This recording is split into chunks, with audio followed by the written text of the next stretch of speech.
my friends, I'm Rick, and hey, let's talk about broadcast power. Yeah. When I was a young man, when I was really young, my dad had a collection of old radios that he was an aficionado of radios in the first place. So he had a couple of really old ones. And one of the oldest ones he had was this one that was quite similar in design to this one. Not quite the same. His actually had a 3 foot tall coil antenna that sat on top of the box. So the antenna was the wire that was coiled around this, and it had a pivot thing so you could a little dial on it, so you could angle the antenna to kind of tune in the reception. And the real novelty of the radio for me, and just about everybody who's ever seen it since, is that it run off of crystal power. And there's a little crystal element there. You can't see it very well, but that little brass looking doohickey on the lower right front is like a toggle switch. And in it is a wire, and then based it in the brass are some crystals. And the way I understand it is that certain types of quartz, certain kinds of like granite that has enough quartz in it, will generate electricity. It'll be a tiny charge on the individual scale, but over collectively could be quite strong and powerful. There's myths and stories of lightning bolts shooting up from the ground occasionally for in locations, and other strange phenomena. And part of that is attributed to buildup of static electricity, if you will, in the ground itself, and in certain highly concentrated levels of specific types of crystals. So it's known that you can use these crystals to power stuff. The idea being is that the way I have always understood it was there's like some kind of element of sound that hits these damn stones, and it vibrates the stone at a certain frequency that produces energy. Now, we know this as not a very practical thing on our scale, because we've never pursued the idea of making some kind of crystal battery on a a crystal generator on a sufficiently large enough scale to power, let's say, a house, right? But there's been some history buffs and some scientists and other fine folks out there that talk about the Great Pyramid of Giza being that very thing. That there's very strong possibility that this is actually a power plant and not a tomb. And more and more stuff over the decades has come out about it that leads credits to that. Makes me believe that there's something going on there. And we know the more we find out, and the more we know about the Younger Dryas period that took place about 13,000 years ago. It was 12,000 something. As many times I watched crap on it, you'd think I'd know the damn date. Anyway, so the Younger Dryas was the last great ice age melt-off, if you will, and it was quite aggressive and quite destructive. It destroyed a lot. And as a matter of fact, it changed humanity for the worse for some years. It's believed that it came at a catastrophic moment, that something occurred on the planet in a very short period of time that radically changed a lot of stuff. Now, there's this other possibility that's not talked about very much. A whole lot of people murmur about it, but very few people actually sit down and go, it's happening more. People are talking about it far more now than they used to. But there's this theory that our electromagnetic sphere on the planet alters itself every now and then. So, like, it depends on who you talk to. It's like every 13,000 years or every 6,500 years. They're not 100% sure. But the idea being is that the poles basically change. And this causes a problem, because in this one scenario, the planet itself stops moving, and everything else on the planet doesn't stop. It's like being in a car. If you're in a car and you hit your brakes, pretty much everything in that car that's not nailed down is going flying forward through the windshield. Right? I lost a young cousin back when I was in the 70s from that very concept, so I'm fully aware of how that shit works. My aunt and uncle had a van. They had 5 kids. Their youngest was in a seat in the very back of the van, but not in a car seat. Take in mind, this was 1973 or 4. Very different world then. And some young people were racing down a big street downtown, and then my aunt and uncle were on their way to church on a Sunday morning, and the idiot jumped the medium and hit him head on in the van, and Faith got launched through the front windshield of the van. You know, her dad broke the windshield, about killed him. He spent almost a year and a half in traction in the hospital, but the baby flew over the top of them and out through the windshield. My father donated the plot that she buried in. So she's at the cemetery she's buried at. My parents are 2 steps away from her, and her mom is up the hill from her because her family didn't have the money, and my dad did, and he donated the plot. Dad was kind of an oddball. He bought a lot of plots. When he passed away, my sister and I both ended up with receipts for plots at 2 different cemeteries, and I have yet to follow up on those. I don't know. I need to find out if that's something that's transferable or not, and because I hope it is. I really do. Anyway, so they talked about the Great Pyramid potentially being a generator. One of the things that don't, and the big detractors for this concept is the lack of evidence. There's not tens of miles, tens of hundreds of miles of copper wiring running in. There's no power grid running outwards from the damn Great Pyramid. There's no evidence whatsoever of any kind of broadcast, as in transmission power sources. Now, the reason I brought up the Younger Dryas era is because there's this growing consensus, this growing group of people who believe that humanity is not in its, we've been through this before, and that we've had other civilizations, and humanity has risen up in civilization levels, perhaps not to the level that we are today, because there's no physical proof of advanced technology of human make. That's not to say that we couldn't eventually find it. It's just like there are certain things that we find that are novelties or mysteries that we can't explain, or odd stuff that seems totally out of place for the era that they supposedly come from. And part of that, in part, is because the Earth has a bad habit of having problems and suffering catastrophic incidents. And we've had more than a few. And it's a good possibility we will have some more to come. And there's a small group of people that believes this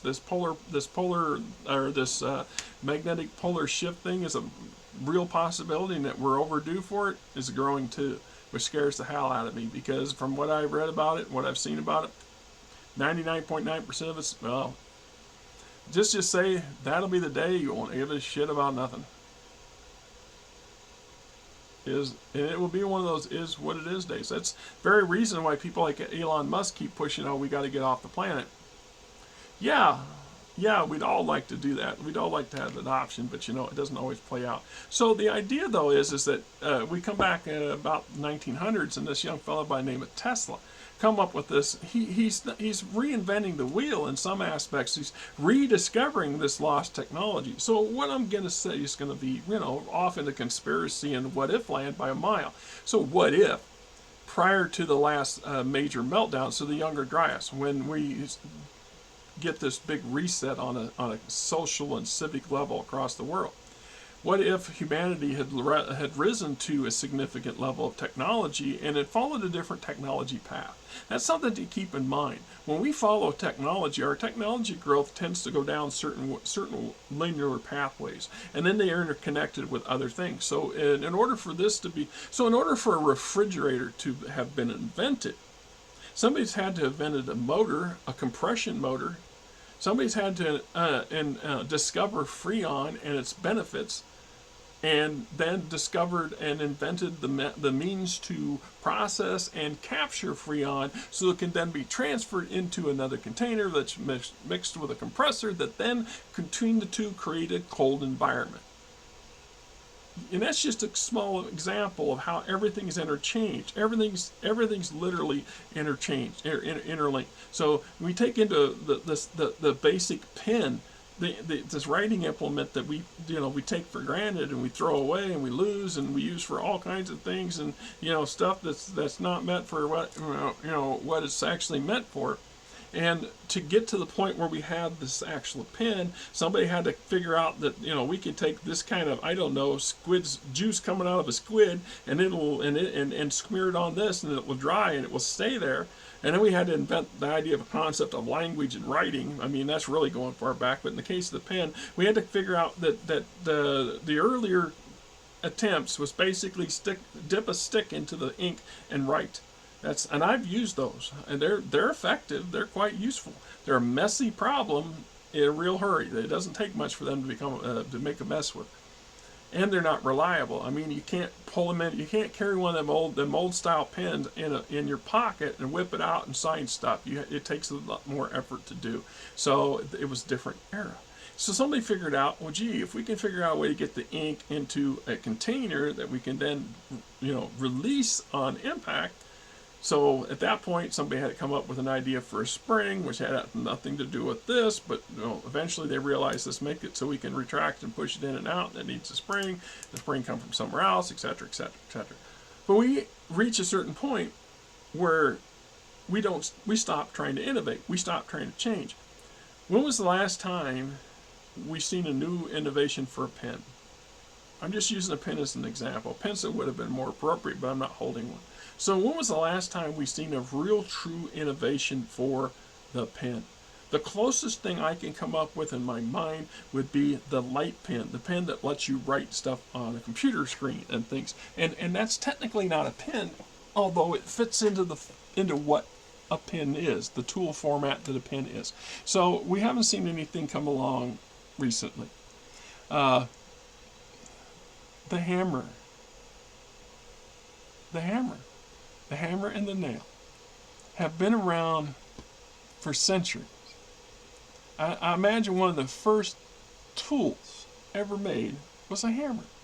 When somebody figured out, if I can take this rock and tie it to this stick, I can get more oomph with that leverage, because they had absolutely no idea what any of that was. They just know that somehow this worked better. By dumb luck or by screwing around, they made themselves a tool that worked better, which also happened to be a convenient weapon too. Isn't it funny how a lot of our tools serve multiple purposes? Well, that's because we had fewer of them.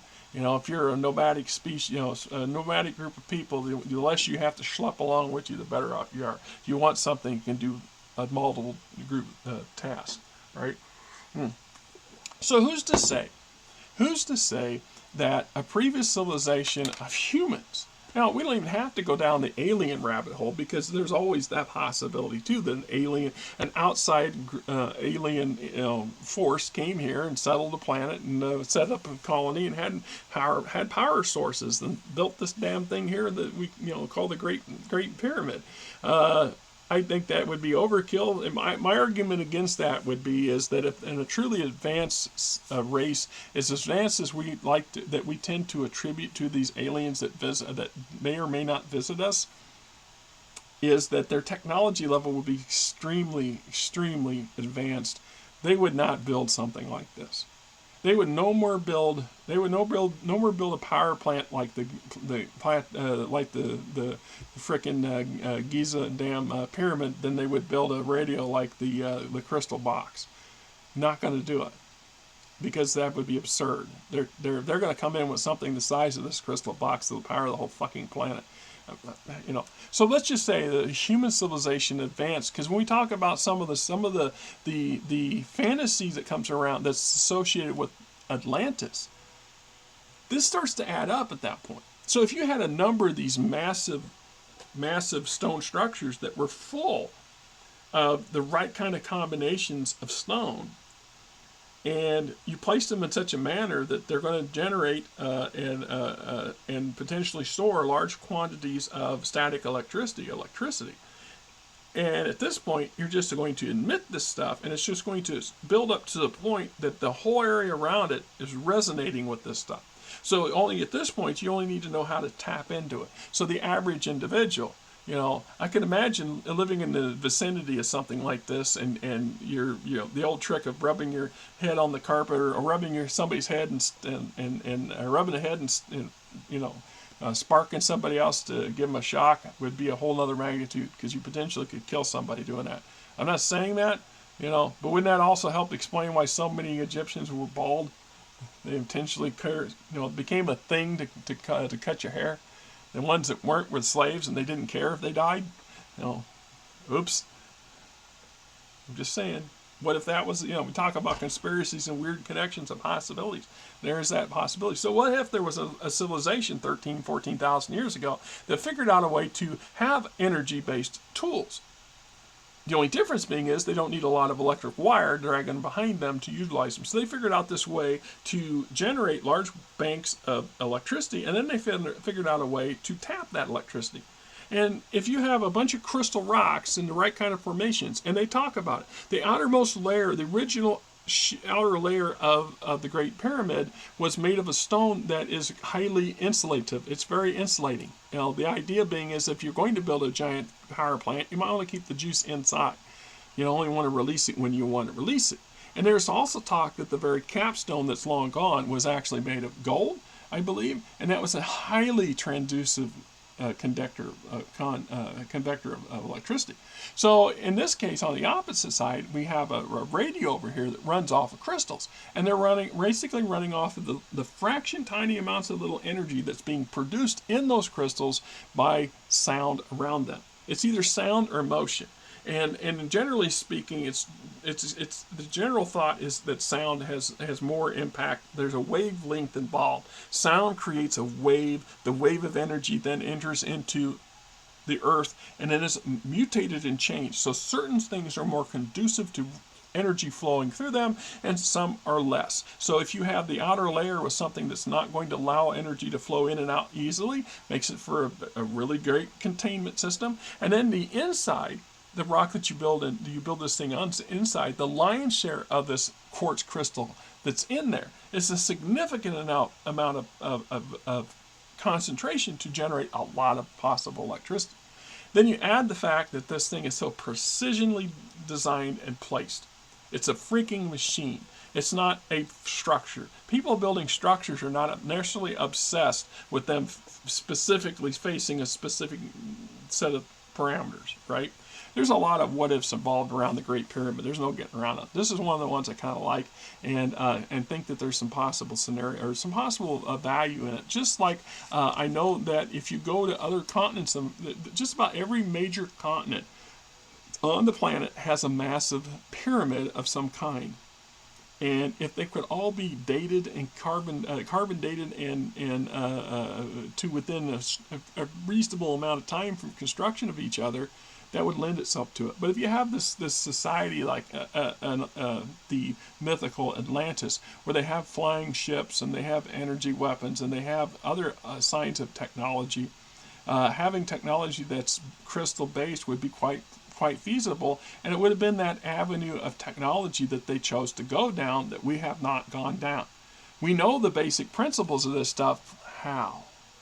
Because it was passed on to us from other people who experimented on shit, and by dumb luck and trial and error.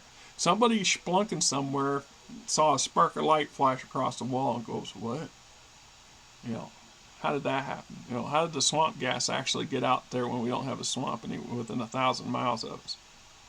All right, that was swamp gas. Well, sounds great. Where's the swamp? 500 miles away.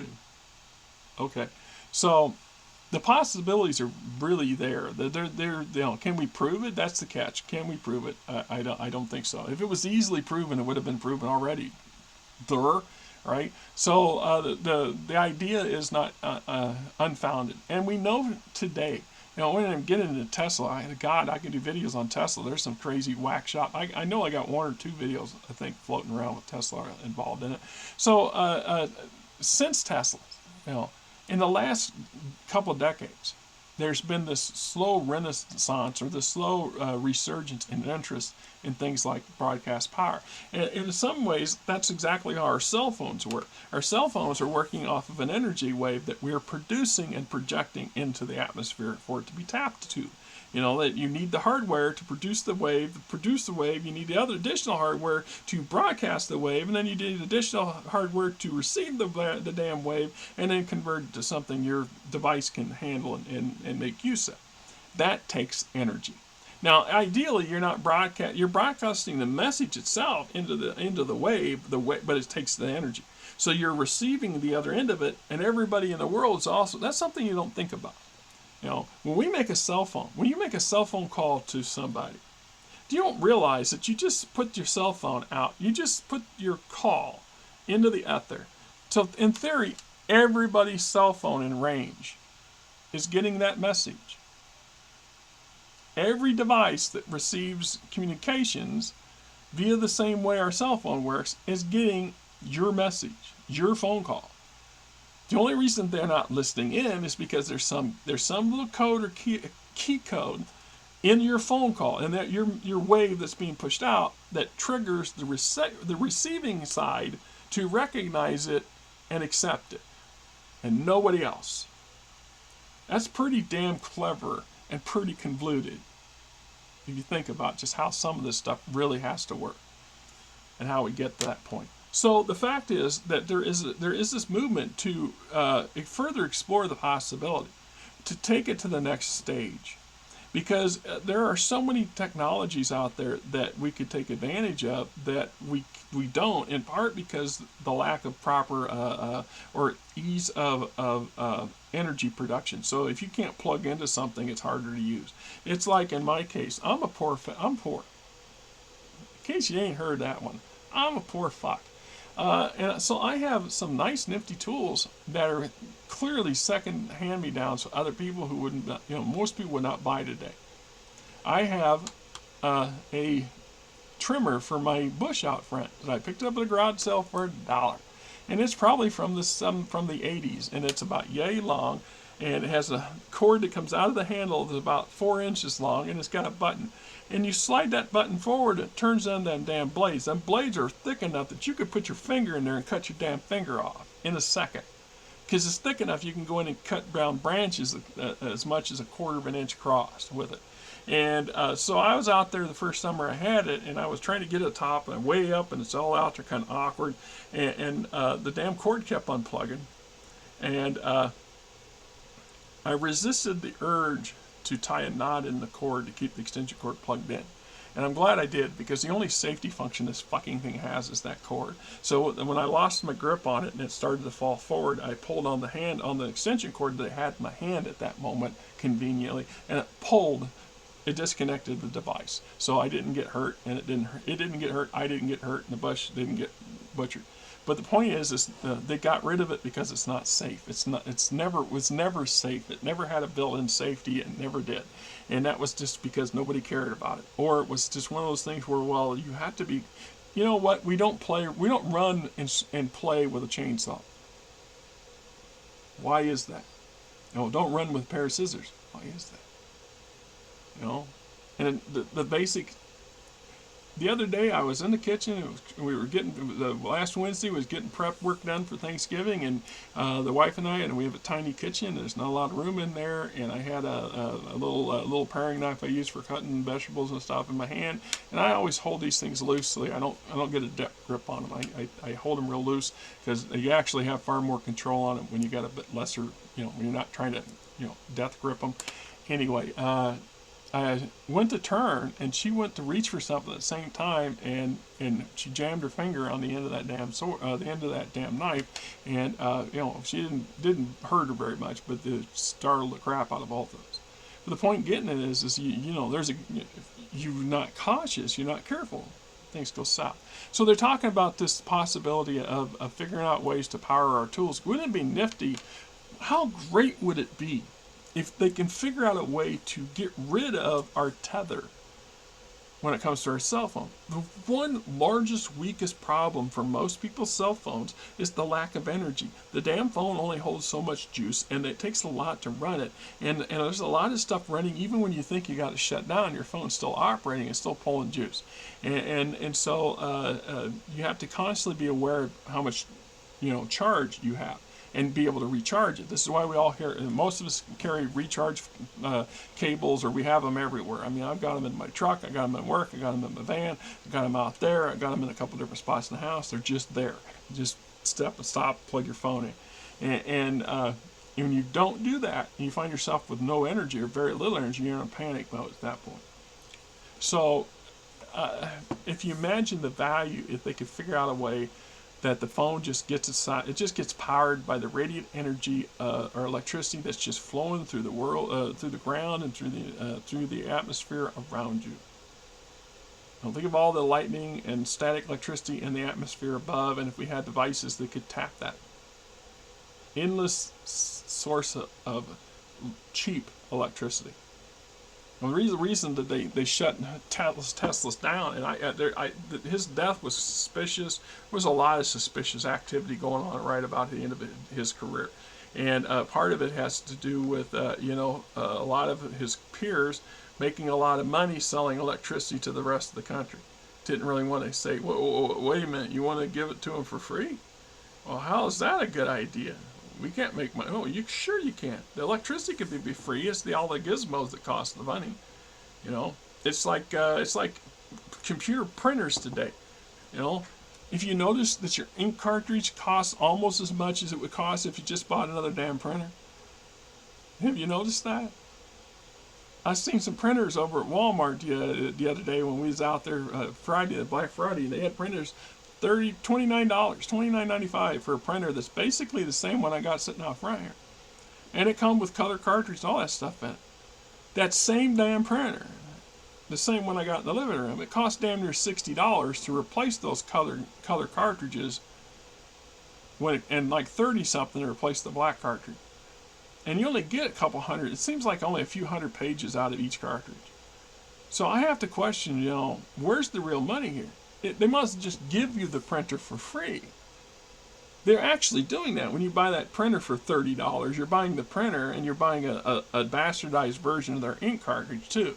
I guarantee you that's not the full-size ink cartridge. It's not full like it ought to be, and because it's going to run out pretty quick. And then you have to go buy they have to buy the replacement cartridges, which have more ink in them, not by much, but the point is, though, there's the real money. They're going to get you for however many times you go back and buy new ink cartridges.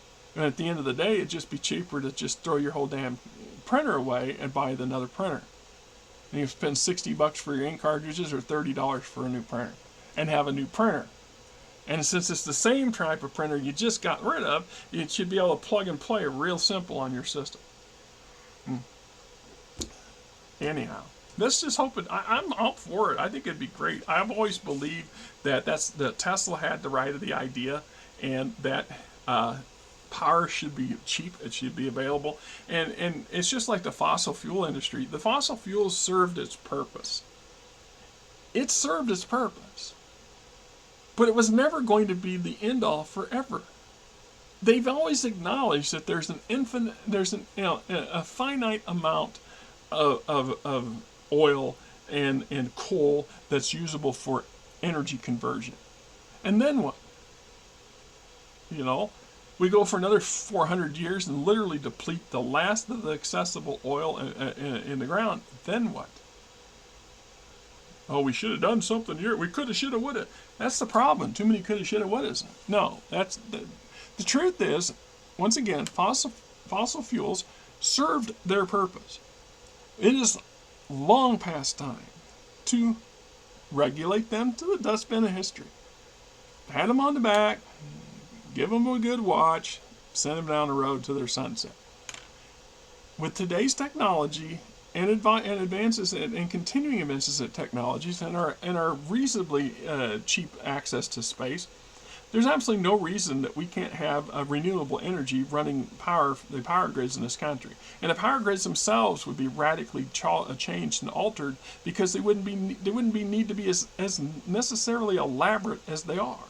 I mean, if you think of right now in my home state of Iowa, we have thousands of windmills, of those wind generators going out there. Thousands of them. It's weird. You drive down the interstate at nighttime at 3 in the morning, you come into an area that's a lot of flat land, and next thing you know, there's literally hundreds of flashing red lights. And they all flash at the same time for miles. Miles of these damn towers with them big red lights at top that flash off and on at the same time. It looks weird. Maybe 1 out of 100 will be a different frequency than those towers, but all the light towers all blink and flash at the same time. They're in sequence. It makes me think you could see that they're spelling out some goddamn words. Some punky words you can see from orbit. I mean, because it's that kind of weirdness to it. But you literally could have renewable energy sources We can build power. You know, they talk about solar panels. Solar panels are great, but they're really kind of a niche stopgap. They're really only suitable for small operations and small uses. In the long run, massive mile-long banks of solar panels is a waste of money and resources. The amount of money it costs to build these things and maintain them versus the amount of energy that they're going to get from them make that prohibitive at best. Questionably foolhardy at worst. But there are many other possible avenues for renewable resource power that would be suited. So if you have coastal batteries that wave batteries off the coast, where you're powering up cities on the coast, and you have wind farms powering small towns and cities in the Midwest, and you have geothermal whatever's in the Northwest and whatever. So you tailor fit, and then this helps you reduce that massive footprint for the infrastructure, the cable, the wires, and all that, the towers, and all that crap in between. If you can eliminate all those and the needs for those things, you've really got it. You're really onto something. And I think that is a real possibility. So if that is a real possibility today, who's to say 13,000 years ago, before the Younger Dryas, that didn't exactly how it played out? One last thing on that. There is evidence around the world of obvious uses of technology, specifically like in stone cutting, because that's the most durable, the stuff that remains with us the longest. So when we look at how they cut the monument pieces, they're the very stones for the damn pyramid itself, and these massive pillars that were 30 and 40 and 50 tons, and one was 180 tons, and things like this. How did they do that? How do they get the level of precision that's laser precise hundreds of years later? These things have been sitting in the weather and in the rain and the wind and the sandstorms and all the other crap for the past 500 years or thousands of years, and they show almost no wear whatsoever, or very little wear. So when they do the laser measurements, they're just astounded by just how perfect these things are, and the scale of them and being perfect. It just boggles how the individual mind and the hands could have conceived that level of perfection. It would be accepted if we thought, geez, they had access to some tools. Well, they didn't have any way to power them. Well, what if they did? What if their power sources were crystal and broadcast, static electricity kind of broadcast? And I use the term static electricity because it's the simplest concept of open air broadcast energy that we understand, between lightning bolts themselves and that little burst of static electricity. And that's what we're basically talking about here. It's a massive wool cap that they've got something in there scratching, so it builds up this huge charge, and then they tap that charge by sending it out into waves into the certain parameters that allow other devices to tap into it and be powered by them. And so we see the evidence of the batteries, the Baghdad batteries, although that was from a different epoch. But the concept it shows that somebody at least hundreds and hundreds of years ago understood the concept of generating electricity. We also have evidence of all the monuments and artifacts that have been carved with stone with such precision that it defies the common conventions of tools and manpower. And then there's the oddity. So you go down to South America and you see some of the stone structures down there that literally look like Legos. They look like some futuristic version of a Lego assemble. We're gonna build a base out of parts we assemble on the spot. That's kind of how it looked. And the level of precision in the stone cuts on those defy logic when it comes to hand tools and hand power. But if they had access to power devices, that was, And then, of course, people go, well, where are the devices? Where's the proof? Okay, once again, if we talk about the worst case scenarios, in the case of the polar reversal, a lot of people take that literally, and they think, oh, well, South Pole becomes the North Pole, so everything just flips. No, it's not quite that way. What we mean is that it slips. So what they mean when they say is that the magnetic field that protects the planet also determines polar north and polar south shifts. And it either shifts in such a manner that the entire planet shifts with it, or it causes the planet to stop moving altogether, or to move in a different pace. And so what happens on the catastrophic level is the atmosphere. Earth is a series of spheres inside of spheres. So when that center solid sphere comes to a sudden stop, or starts to change, radically changes its movement, whether it's slower or faster, that atmosphere around it is still moving at its normal pace. And what they say, we don't feel it because we're in it, and to us, it's a one-on-one thing. But from the outer perspective, our planet's rotating at like 1,000 miles an hour or 1,000 miles a minute. So once again, the analogy is hit the brakes and see what hell happens. Well, if you do that on a planet moving 1,000 miles an hour and you hit the brakes even for a second, the catastrophic is going to be horrific. So you've got the entire oceans basically overrunning the land masses, and oceans waves of thousands of meters high, thousands of feet high, in some cases tens of thousands of feet high, and they're coming in such volume and at such speed. If the damn water don't kill you, the air rushing at you is going to flatten everything first, and so the lion's share of life on the planet ceases to exist. The key being is the lion's share. There's always seems to be just a sufficient amount who survive, and basically in this case, this would be a Stone Age ender. So this is going to end everything as we know it. Period. And it would be reset to stone age in less than a generation. A handful of survivors would literally have nothing but the rocks to work with, because the entire continents full of cities and infrastructures would be wiped out in hours. We're talking literal hours here. It will happen so fast, most of us will die of shock, or in our sleep, and we won't even know what hit us. And that's the only good comfort I take from that. That's one of those you can't do nothing about it. Don't worry about it, right? Kind of stage. And that's just one of many, many, many possible world-ending scenarios that we face every day, all the time. That's one of the reasons so many people in my redneck conservative Republican wannabe MAGA base family and friends are obsessed with the post-apocalyptic scenarios. They love Mad Max kind of stuff because that's exactly what they expect the world to turn into. And many of them are actually secretly deep down rooting for that. Somehow they think that that'll be the ultimate freedom, right? And they seem to miss the part where everybody's living in utter wretchedness and desperation. It's not the sort of life you want to live. My opinion, anyway. Till next time, I'm Rick, you're not. All right, let's do a test. Let's just make sure we got some sound.